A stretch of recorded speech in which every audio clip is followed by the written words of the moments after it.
Hi, I'm Bob Tabor with LearnVisualStudio.net. Now that we've completed some of the basic setup chores, we want to focus on the heart of the application. No, it's not the media, it's actually the data model. This requires that we translate our low-tech mockup that we talked about in the previous lesson into a viable data model that best represents the data and the hierarchical relationships between the data. So our game plan in this lesson is to first of all briefly analyze our requirements. Really the mock-up is all that we have, plus whatever we talked about in the last lesson or two. And we're going to quickly diagram a data model that we're going to implement in our app using C#. Then we're going to implement the data model in code, and we'll create some data in an XML file that will be used as design time data for the purpose of displaying something in our apps, in our main page's XAML designer. And then we're going to modify the main page.xaml's binding expressions to point to instances of classes and properties in our new data model that we're going to design right now. Okay? So after looking over the mock-ups and thinking about how best to delegate responsibilities to the various classes, I came up with a very basic model that's my first best guess at how to structure the data that I'm going to need for the app. And so you can see it here on screen as a UML or a class diagram. Essentially, there are three classes: a sound model class, a sound group class, and a sound data class. And notice that each of the properties in sound model are of type sound group. All right, so in other words, animals, cartoons, taunts, warnings, these are what I've been calling categories, which will eventually become pivot items that we can kind of browse through.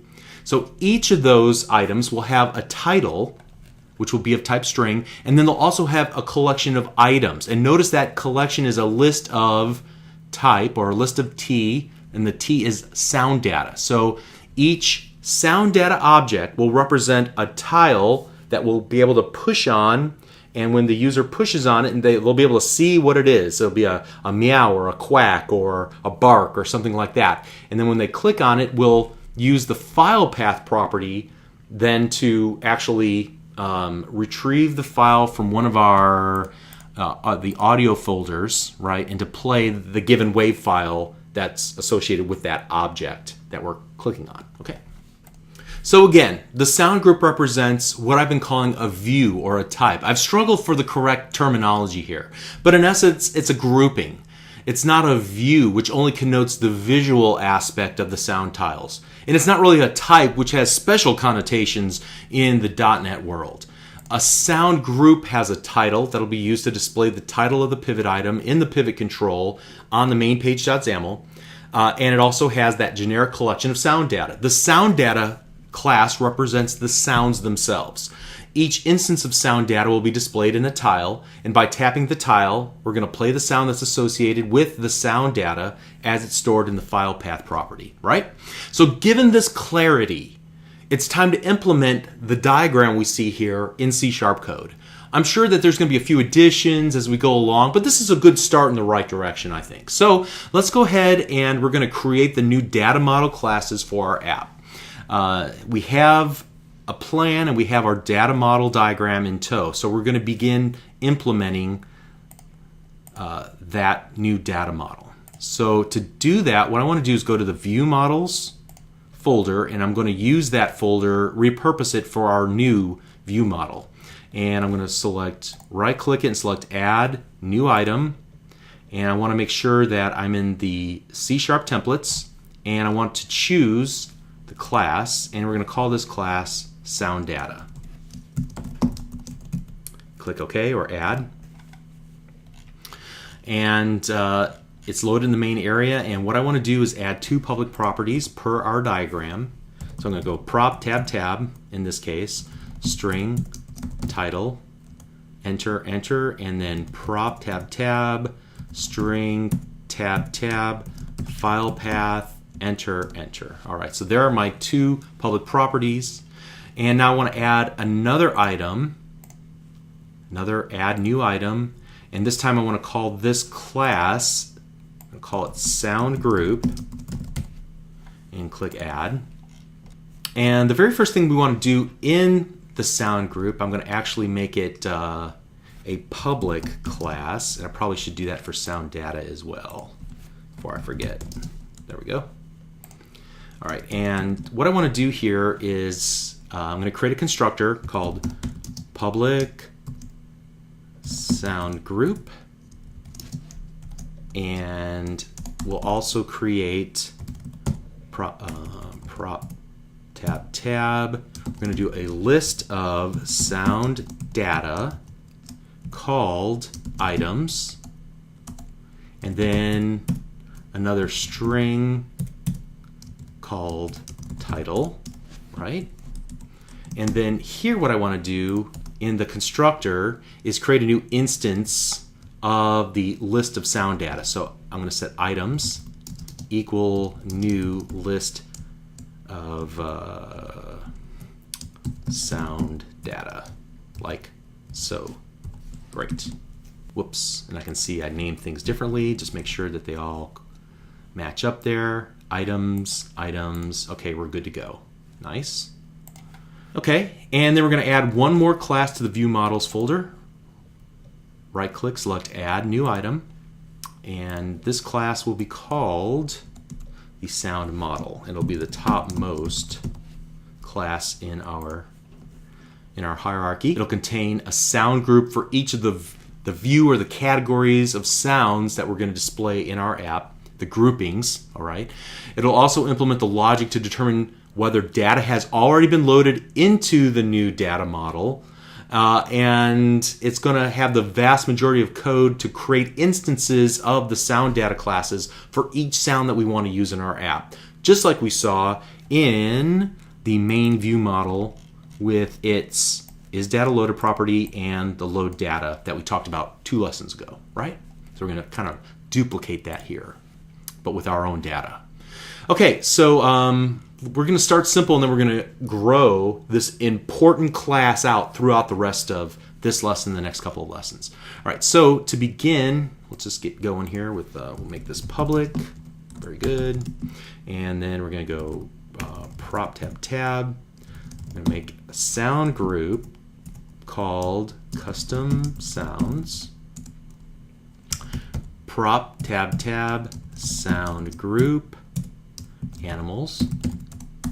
Prop tab sound group tab cartoons.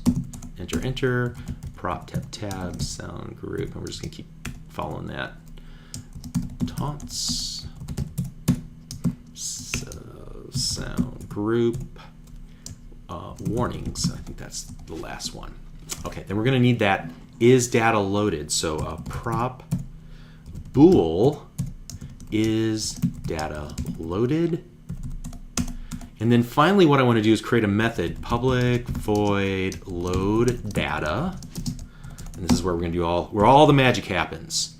And so let me just for now put a little placeholder here, load data into the model, because we're going to have to come back to that and do a lot of work there later in another lesson. But when it is called, we'll say the data is loaded equal true. Okay, great. So before we perform the bulk of the work in the load data method, and what we'll do is probably create some helper methods to help with the heavy lifting, so that we don't have like a method that's just a bajillion lines long, right? We want it to keep things a little bit smaller. What I want to do is replace the old data model that's being used by the project template. I want to replace it in the app with the new one that we just created by changing the class that the app.xaml.cs uses to back its view model property. So first I'm going to comment out the references to the old model in the app.xaml.cs. And I typically comment things out that I no longer think I need before I actually delete them from the project. This is a habit that I've acquired through the years. I've hastily deleted code thinking, I don't need it, I'll replace it later, only to realize that there was some small detail that I was missing. However, since I deleted the old working version and I can no longer reference it, it becomes more time-consuming and painful to determine where I made the mistake. So here I'm going to comment out the implementation of the main view model property. So here, and both the private backing field as well as the public getter and setter. So what I'll do is I'm going to start here with a multi-line comment and close the multi-line comment. So now that's gone. Great. And next I'm going to implement the new version of the view model using our new data model type, sound model. So here we go. Make some room for ourselves. Private, and we'll make this static. So we only need one instance, or we don't even need an instance of this, right? It's just, it'll be created without instance. And then we'll go public static sound model, view model. Whoops, we gotta name it with a capital V for view model because it's gonna be public. And then we'll create our getter. And I don't think we need a setter, right? So if view model equals null, then view model equals new sound model, sound model, and return the view model. Great. All right, it's not happy about something here.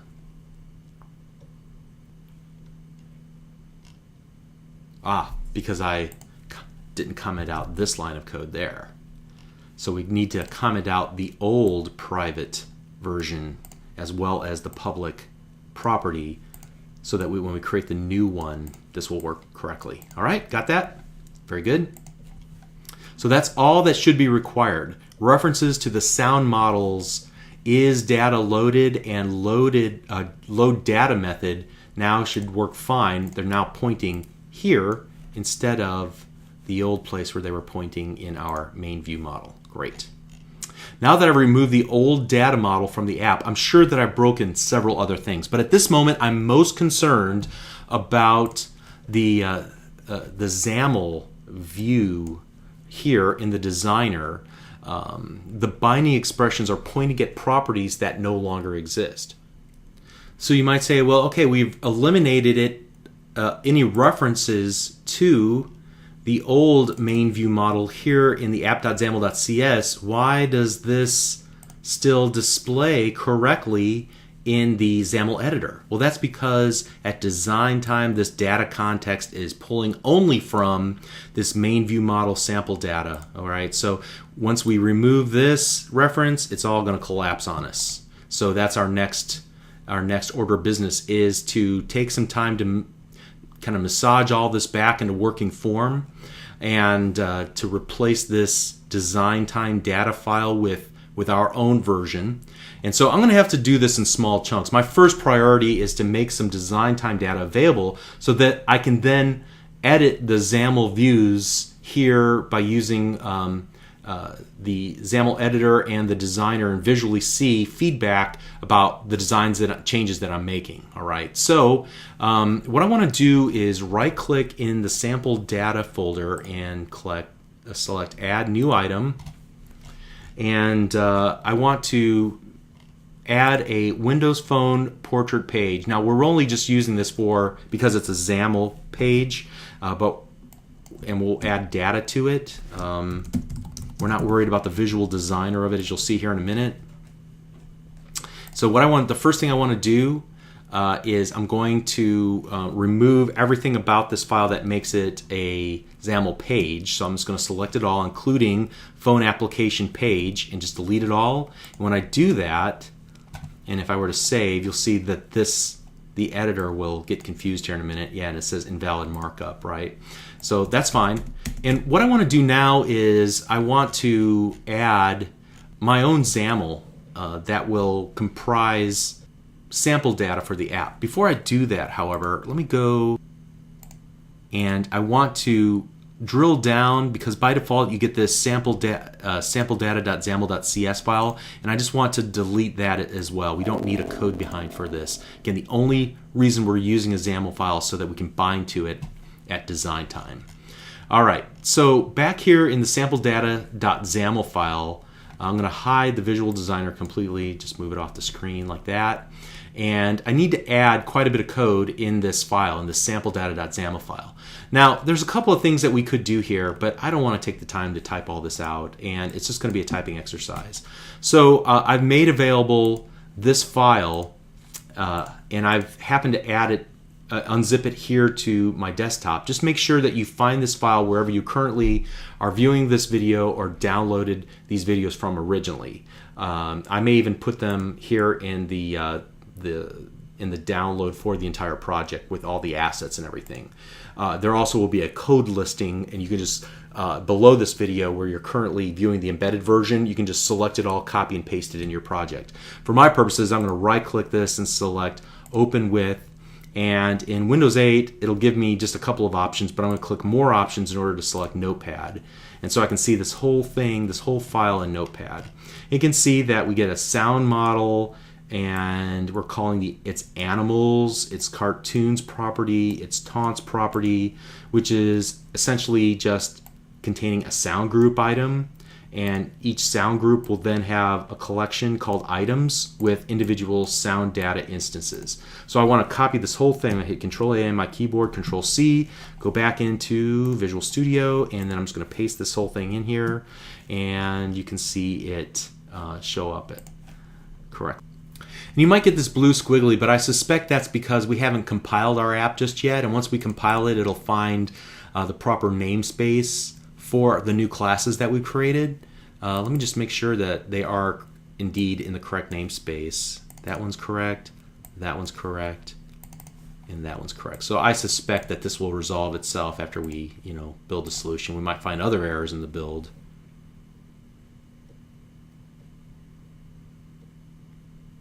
Now it looks like it succeeded. So now when we go back to sample-data.xaml, it clears up all the blue squigglies. All right, very good. And so I think it's important here to see, well, why are we prefixing, the word sound model with the letter VM? Again, because we declare that namespace reference of VM to the CLR namespace of SoundBoard.viewModels, which is where sound model, sound group, and sound data, the namespace that they belong to. Okay, that's the only reason that exists. The rest are just for so that this XAML can be represented correctly, like we talked about very early on in the series of videos with the namespaces.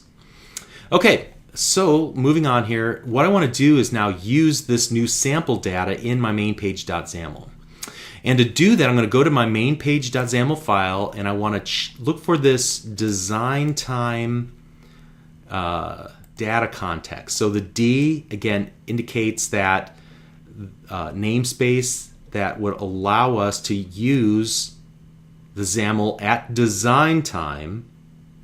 And remember, the next line, this open XML formats, it makes that XAML prefixed with the letter D ignorable at runtime, but at design time, we're able to use it to set the data context to this sample data / main view model sample data.xaml. So all we need to do here is just remove this like so, and now we have reset the data context for our pivots to the sample data.xaml that we just created. Now everything disappears, you can see, in our XAML designer, but that's okay. The reason why everything is gone is because we no longer have items, and no longer do they bind to line 1 and line 2 attributes of the items that they're binding to. Okay, so we're going to need to change some things about this. So the first thing we're going to want to do in our first pivot is I'm going to change this binding expression from items to animals.items. And then I'm going to change the binding here for the text block 1 to title and file path, which I know to be properties on our sound data class. And when I do that, notice that now we can now see animals1 and animals.wave. These are both from our sample data for the animals sound group. Okay? Let me also change this header. Currently it says the word first, but I can change that to a binding expression. Binding to animals.title. Awesome. And you can see it changed from the word first to the word animals. So how do we get to animals here? Well, just to be clear, animals is a public property of SoundModel, which is the parent class that's defined here in our sample-data.xaml file, which we set as the data context for the entire main page.xaml. Therefore, every child property of the SoundModel in that file are accessible. So animals and cartoons and taunts and the other ones that we created as well. All right, since the long list selectors item source attribute is set to animals.items, and items is a list of sound data, we can therefore reference any property in the sound data class inside of the data template. So I set the text attribute to the title property of the sound data class and the file path property of the sound data class. And then I set the header in the binding of the pivot item to animals.title. Again, I can reference animals because its parent, the SoundModel, is set as the data context for the entire main page.xaml. All right. In the XAML designer, we now see what it will look like, at least for this first pivot item. Very cool. And so hopefully you can see the correlation between the main page.xaml's controls and the sample data for animals, like you see, here, like we talked about a moment ago.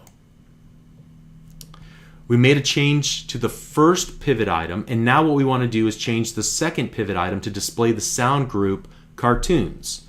And so what we're going to do, you'll see that it's practically identical to what we wrote for animals. So I'm simply going to go here to the pivot item. I'm going to copy everything about that pivot item. Control C on my keyboard once I have the entire open and close pivot item selected. And I'm going to go and replace this pivot item. And then all I'm going to do is change from animals, everywhere it says animals in pivot item 2, to cartoons, I think, right? And here again, cartoons.items. And the title and the file path should be the same. And now we see cartoons 1 and cartoons 2. And if we compare that to what we see in the sample data.xaml, that's exactly what we see as the two items there. And the title is cartoon sample. Let's see if that shows up. Yep, cartoon sample here at the very top in the pivot items title. Okay. And so now when I put my mouse cursor either in the pivot item 2 or pivot item 1, notice that it changes which pivot is currently being displayed here in the main area. Very cool. Okay, so I think that's enough for this lesson. To recap, the big takeaway in this lesson is how we replace the default data model and the sample data in the pivot project template with our own new data model for working with groups of sounds, and I'm bound to the new sample data by modifying the main page.xaml's page and control declarations. We learned about data contexts and how they're set and accessed from within the page, like we did when we changed it right here. Okay, so hopefully that all made sense. At least you can see the correlations of how everything is related. And so we're just going to continue on with these sorts of modifications for the next couple of lessons. We'll see you there. Thank you.